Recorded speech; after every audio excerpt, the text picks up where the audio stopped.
Bueno, resultado electoral contundente, nuevo presidente electo Jimmy Morales y una transición larguísima, don Jorge Serrano Elías, expresidente de Guatemala con nosotros.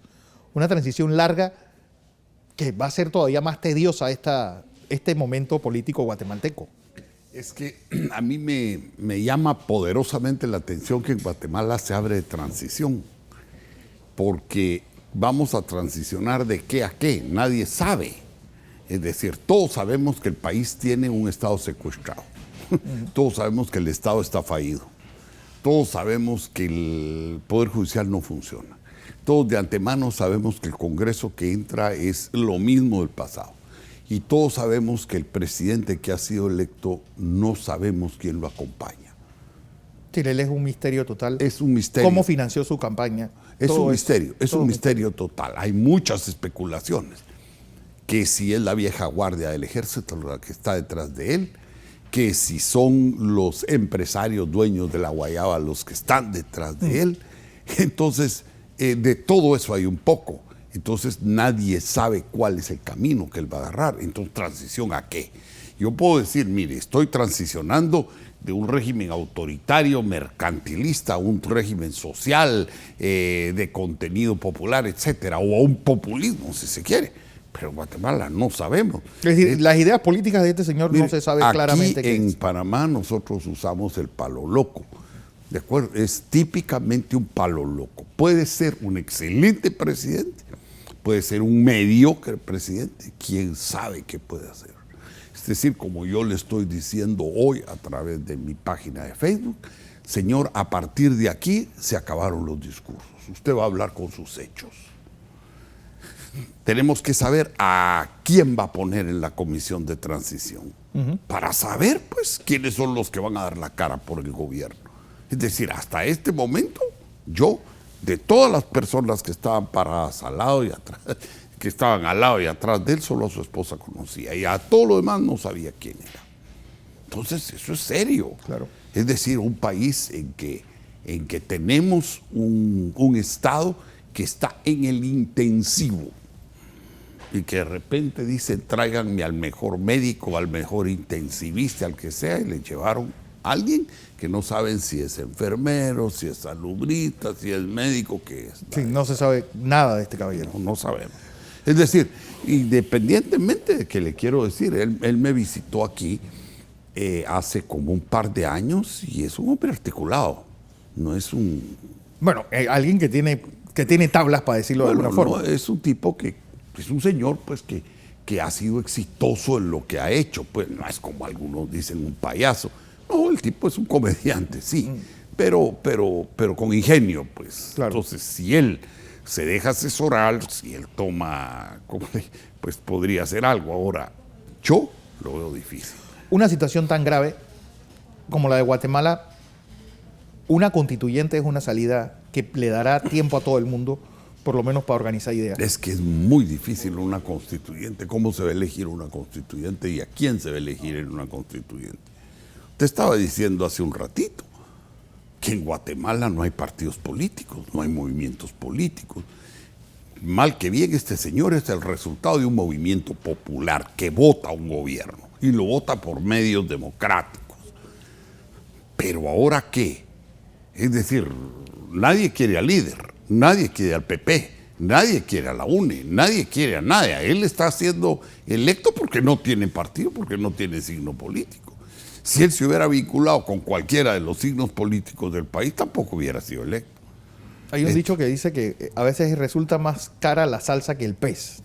Pues mire, yo creo... ¿Puede ser que este remedio sea peor que la enfermedad? La verdad es que no se puede anunciar nada en Guatemala. Ahorita esto es para mí, pues quizá los que estén en Guatemala viviendo tengan una perspectiva más clara. Yo lo único que tengo son tremendas interrogantes. Es decir, yo no puedo decir, miren, este va a ser un mal presidente, porque no sé, porque también de lo que hemos tenido, con un poquito de diferencia se puede ser un gran presidente, ¿verdad?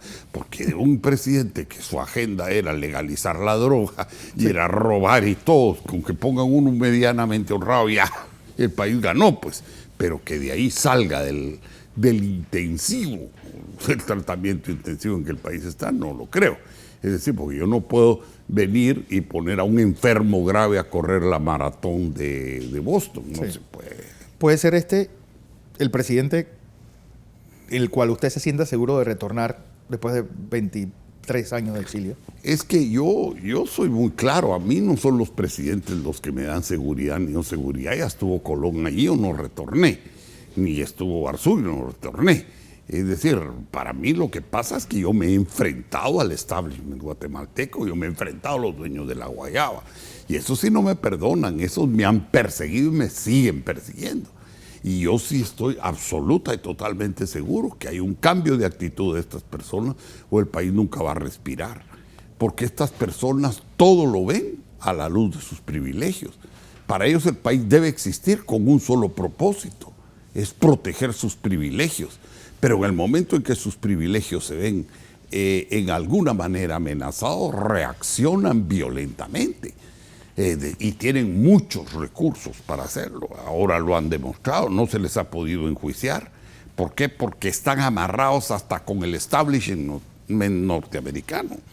Es decir, es que está muy cimentado entonces. Son demasiado, es decir, son muy astutos, tienen muy buenos asesores de este grupo como mafia, digamos.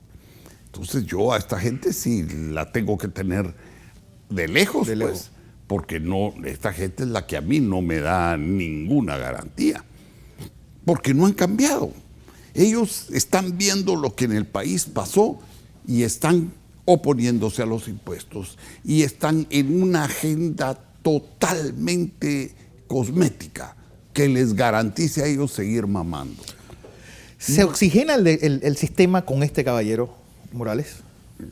Eso es lo que yo no creo. Es decir, yo creo que más bien aquí lo que hace el sistema es un hipo. Toma un aire que no se sabe ¿Cuánto tiempo va a durar? Cuánto tiempo va a durar, porque yo diría sí se oxigena si yo supiera que él trae oxígeno.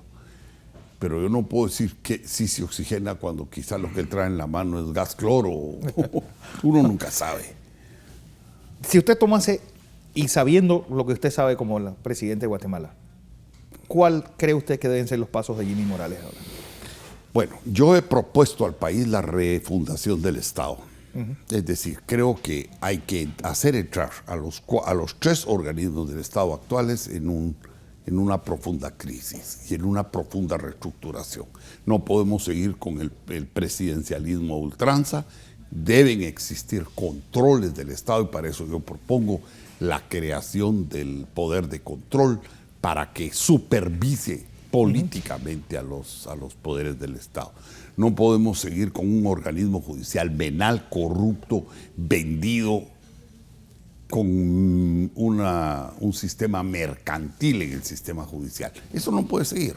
Es decir, hay que cambiar los sistemas de elección de jueces, hay que fortalecer la carrera judicial, hay que fortalecer el sistema acusatorio que se tiene en la parte penal. Es decir, hay que hacer cambios, separar la parte jurisdiccional en el sistema judicial de la parte administrativa para que no hayan órdenes que puedan darse a los jueces. ¿Qué hacer con el ejército, que al fin y al cabo es y no es uno de los poderes fácticos en Guatemala? Mire, es que el ejército en Guatemala ahorita está demostrando una cosa. Hay un ejército que quedó muy golpeado y muy comprometido con una serie de actos ilícitos que promovió Pérez Molina.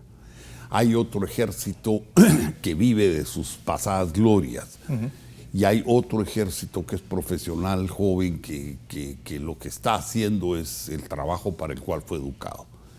Entonces ya no podemos hablar en Guatemala del ejército de Guatemala. Es decir, es una institución que ya no tiene la identidad que tenía hace 20 años. Antes uno decía el ejército piensa y efectivamente había un sentido colectivo. Actualmente ya no. Actualmente dentro del ejército puede pasar cualquier cosa también. La transición española, que es el prototipo de una transición que tuvo buenos resultados, se cimenta en 7 personas que se les da la responsabilidad de escribir el boceto de constitución que después las primeras cortes aprueban. Esto por ejemplo, puede hacerse en Guatemala, crear una comisión de sabios nombrada por el propio presidente que estudie qué estado es el que se quiere y hacia dónde va la Guatemala del siglo XXI? Mire, esa es una propuesta realista y sería ideal. En Guatemala tuvimos la experiencia de 1945, después de la Revolución de Octubre, pero los grupos que entraron a gobernar eran homogéneos, pues todos querían una reforma social, todos estaban contra la dictadura. Pero todo eso explota con Harvens en el 54. No, eso es anterior a Arben, ese es anterior a Arévalo. No, por eso. Es cuando cae Ubico. Cuando cae Ubico. Entonces ahí nombraron la famosa comisión de los 15, que eran 14 abogados, entre los que estaba mi padre y un médico. Y estos, pero gente notable, ¿verdad? Eran bueno, podría hacer toda una conferencia sobre cada una de esas personalidades. Y cada una de estas personas aportó en el proyecto constitucional lo mejor que pudo. Y ese proyecto estuvo listo en 45 días. Y después fue sometido a la Asamblea y la Asamblea lo aprobó rápidamente. En cuestión de meses tuvimos una constituyente y es la mejor constitución que tiene el país. Realmente yo diría, yo regresaría a la Constitución de 1945 y le haría las reformas que se tienen que hacer, porque sí hubo ciertas debilidades en términos de la Constitución. Bueno, estamos hablando de casi 80 años de diferencia. Pues, yo sí regresaría a eso, pues, pero esto ¿cómo le diría yo? Casi que sería obligado en el país. En el país no se puede ahorita elegir una constituyente. Sí se puede tener un texto constitucional más o menos consensuado. Y ese texto constitucional nuevo podría ser sometido a la opinión pública y sacar de ahí una constitución que nos dé aire. Ahora, la gran pregunta es, ¿puede Jimmy Morales o tiene la capacidad de liderar un movimiento de esta naturaleza con las fuerzas que se mueven debajo? Porque en una nueva constitución pues, no se puede ignorar el tema indígena, por ejemplo. Claro. No, ahora son visibles. Ahora, olvídese, ya no se puede ignorar. La segunda cosa, no podemos ignorar la democratización del capital, la reforma agraria. Entonces yo me pregunto, ¿es la oligarquía guatemalteca está dispuesta a un sistema de modernización como el que el país necesita? Se necesita mucho liderazgo, Fernando. Y este señor no tiene ese liderazgo. Bueno. Esa es mi impresión. Es decir, es posible que yo me equivoque y ojalá me equivocara, porque si algo yo quisiera es ver a mi futuro a mí poder regresar y ser un hombre libre, pues no. Eso está seguro fuera. De esto vamos a tener mucho tela que cortar, don Jorge. Sí. Don Jorge Serrano Elías.